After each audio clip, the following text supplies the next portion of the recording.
नाजरीन, मरियम नवाज ने मरी में अमरीकी सफीर से खुफिया मुलाकात की है, जिसकी खबरें सहाफियों को मिली तो मरियम नवाज ने मजबूरन खुद ही सब कुछ बता दिया। सदर ममलकत और चीफ इलेक्शन कमिश्नर भी अमरीकी सफीर से मिले हैं। इसके साथ सदर ममलकत के हवाले से भी अच्छी खबरें नहीं आ रही। बताया जा रहा है कि सदर ममलकत आरिफ अलवी पर इस्तीफा लेने के लिए दबाव बढ़ता जा रहा है। उन्होंने गुज़श्ता जुमे को इलेक्शन का ऐलान करना था, लेकिन फिर ऐसा कुछ हुआ जिसके बाद वो अपने दफ्तर से फौरी तौर पर घर चले गए। नाजरीन, इस वीडियो में आज हम आपको मरियम नवाज और अमरीकी सफीर की मुलाकात की सारी कहानी बताएंगे कि ये मुलाकात क्यों हुई और मुलाकात में क्या कुछ ज़ेरे बहस आया। इसके साथ आपको बताएंगे सदर ममलकत से किन दो अहम शख्सियात ने मुलाकात की और उन्हें दफ्तर से जाने पर किसने मजबूर किया।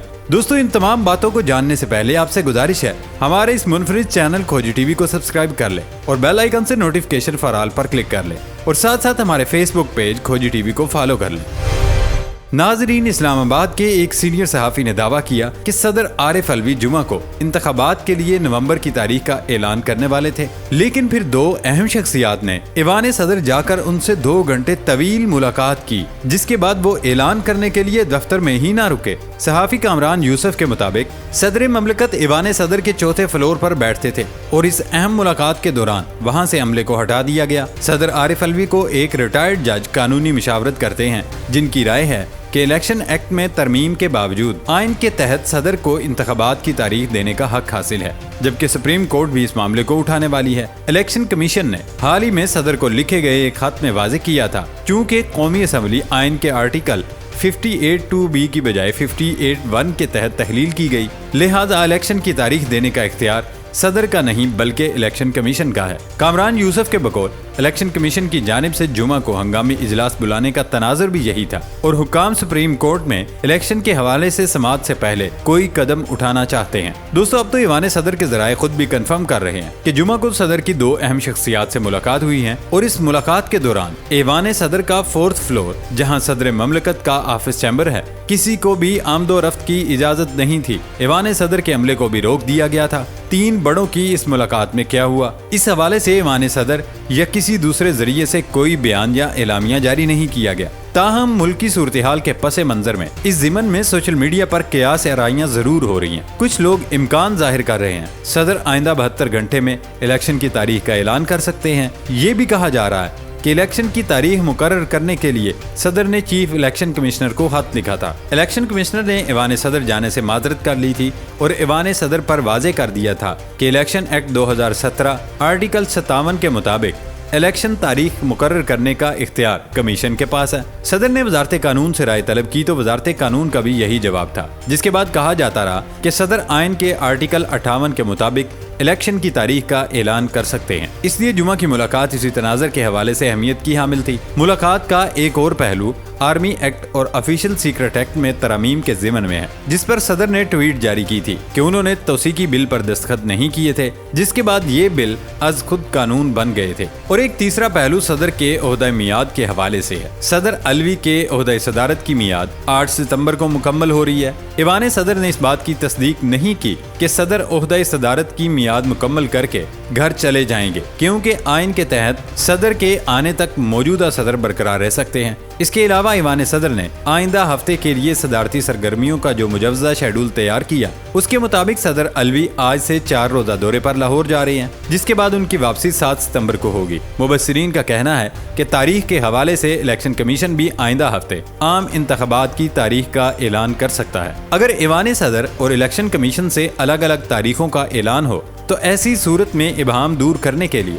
फैसला सुप्रीम कोर्ट में होगा, जहां इंतखाबात 90 रोज में कराने के लिए Pakistan bar council, supreme court bar, Jamaat Islami और PTI समेत दीगर अपीलें समाअत के लिए मौजूद हैं। इस हवाले से सदर खुद इलेक्शन का ऐलान करने वाले थे कि अचानक उनकी मुलाकात कुछ लोगों से हुई और वो अपने ऐलान से मुकर गए। नाजरीन, इस मुल्क में इंतखाबात हो ना हो, लेकिन इमरान खान कह गए थे ये सारे एक दिन जरूर पछताएंगे और वही हुआ। अब नून लीग और पीपल्स पार्टी ने धमकियां देना शुरू कर दी हैं। मुस्लिम लीग नून के मरकजी रहनुमा अता तारड़ ने मुकर्रर वक्त में इंतखाबात ना होने की सूरत में मुल्क भर में एहतजाजी तहरीक शुरू करने का عندیہ دے دیا۔ انہوں نے کہا اگر اگلے سال ماہ فروری تک ملک میں عام انتخابات منعقد نہ ہوئے تو مسلم لیگ نون اور پیپلز پارٹی ایک ہی ٹرک پر سوار ہوں گی۔ اسی طرح سابق وزیر اعلیٰ سندھ مراد علی شاہ کا کہنا ہے کہ الیکشن کمیشن جلد انتخابات کی تاریخ کا اعلان کرے، جتنا جلدی ہو سکے الیکشن ہو جائے۔ ہمارا یہی مطالبہ ہے کہ آئین و قانون کے مطابق الیکشن ہو۔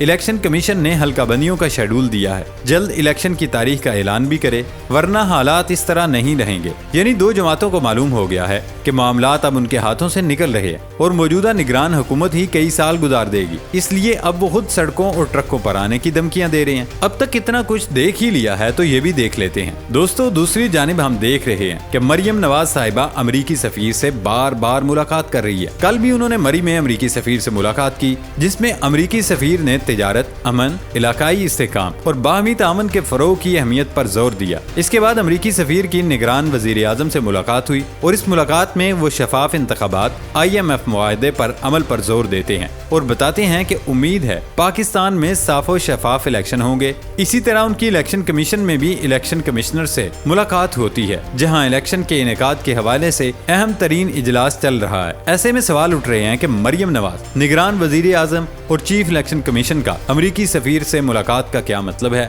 کیا یہ دعویٰ درست ہے کہ پاکستان میں امریکہ کی حمایت پر ہی انتخابات منعقد کیے جاتے ہیں اور انہی کی مرضی سے یہاں حکومت چل رہی ہے؟ آخر کیوں ایک غیر منتخب سیاسی خاتون یعنی مریم نواز امریکی سفیر سے ملتی ہیں؟ کیا رجیم چینج کے بعد اب امریکی مرضی کے مطابق حکمران لانے کی تیاری ہو رہی ہے یا پھر معاملات اب اس سے بھی آگے جا چکے ہیں؟ دوستو، صرف انتخابات ہی نہیں بلکہ یہاں تو نواز شریف کے آنے کے لیے گراؤنڈ بھی تیار ہو رہا ہے اور ایسا لگتا ہے یہ گراؤنڈ بھی امریکہ ہی تیار کر رہا ہے، جبکہ الزام عمران خان پر لگایا جا رہا ہے۔ رانا ثناء اللہ نے چیئرمین پاکستان تحریک انصاف کو تنقید کا نشانہ بناتے ہوئے کہا کہ عدالتی نظام کے لاڈلے کو باہر جانے کی کیا ضرورت ہے۔ پاکستان تحریک انصاف کی جانب سے مقدمات عالمی عدالتوں میں لے جانے سے متعلق خبریں سامنے آنے پر رد عمل میں رانا ثناء اللہ نے کہا کہ عالمی عدالت انصاف جانے کا مطلب پاکستان کو عالمی کٹہرے میں مجرم بنا کر کھڑا کرنا ہے۔ یہ مغرور کام ملک دشمن اور ان کے کارندے کرتے ہیں۔ دہشت گردوں کو پاکستان واپس لانے، انہیں رہا کروانے اور آباد کروانے والے اب دہشت گردوں کو نیا راستہ دکھا رہے ہیں۔ سابق وزیر داخلہ کا کہنا تھا پاکستان کو عالمی عدالت انصاف میں کھڑا کرنے سے فلسطین اور مقبوضہ جموں و کشمیر کے انسانوں کے حقوق غصب کرنے والوں کو دلی خوشی ہوئی۔ کٹ پتلی کو پاکستان کی عالمی بدنامی کے لیے استعمال کیا جا رہا ہے۔ انہوں نے سوال اٹھایا کہ چیئرمین PTI پر یہ پیسہ خرچ کون کر رہا ہے؟ یہاں ہم رانا ثناء اللہ سے سوال کرتے ہیں، اگر عالمی عدالت میں اپنا مقدمہ اٹھانے سے پاکستان کی بدنامی ہوتی ہے تو سالوں سے روپوش نواز شریف ملک سے کیوں فرار ہیں؟ وہ کیوں اپنے ملک نہیں آتے؟ عمران خان پر 1000 بار بیرونی فنڈڈ ہونے کا الزام لگائیں، لیکن اس کا جواب بھی دیں کہ مریم نواز نہ تو کوئی عہدیدار ہیں نہ ہی منتخب شدہ ہیں، تو کیوں وہ امریکی سفیر سے ملاقاتیں کر رہی ہیں؟ کیا وجہ ہے کہ نون لیگ کی سیاست کا محور یا تو لندن ہوتا ہے یا پھر امریکی سفیر سے ملاقات؟ اب تو نون لیگ نے اس ملاقات کے بعد نواز شریف کی واپسی کے لیے تیاریاں بھی شروع کر دی ہیں، تو کیا یہ بھی امریکہ کے اشاروں پر ہو رہا ہے یا دال پوری گل گئی ہے؟ کچھ تو ہے جسے چھپانے کی بہت کوشش ہو رہی ہے، لیکن میڈیا کی نظروں سے کچھ بھی اوجھل نہیں۔ مریم نواز سمیت دیگر نون لیگی اس سوال کا جواب دینے کے مجاز ہیں کہ امریکی سفیر سے ملاقات کی ضرورت ہی کیوں پڑ رہی ہے۔ جواب کا انتظار رہے گا۔ یہ تھی ہماری آج کی ویڈیو۔ نئی ویڈیو تک اپنا خیال رکھیے گا۔ اجازت دیں، اللہ حافظ۔